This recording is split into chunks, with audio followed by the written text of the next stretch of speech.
અને આગળ વાત કરીએ અરવલ્લીના ભિલોડા તાલુકામાં વરસાદ વરસ્યો છે। લીલછા ઝુમસર પંથકમાં કમોસમી વરસાદ નોંધાયો। વરસાદથી બાજરીના પાકમાં નુકસાનની ભીતિ સેવાઈ રહી છે। તો અરવલ્લી ભિલોડા તાલુકાના ગ્રામ્ય વિસ્તારોમાં ફરી એકવાર વરસાદની શરૂઆત થઈ છે। લીલછા ઝુમસર પંથકમાં કમોસમી વરસાદ નોંધાયો। અસહ્ય ઉકળાટ બાદ વરસાદ વરસતા વાતાવરણમાં પણ ઠંડક પ્રસરી ગઈ છે। તો બાજરી જુવારના પાકમાં નુકસાન જવાની ભીતિ ખેડૂતોને સેવાઈ રહી છે।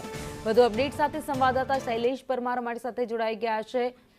માફ કરજો, શૈલેષ પંડ્યા અમારી સાથે જોડાઈ ગયા છે। શૈલેષ, અરવલ્લી પંથકમાં પણ વાતાવરણમાં પલટા સાથે વરસાદની શરૂઆત।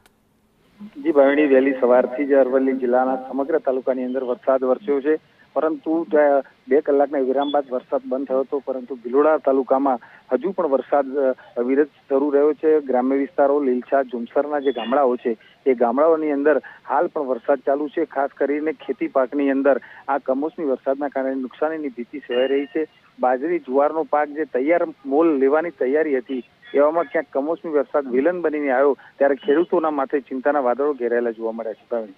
આભાર માહિતી માટે।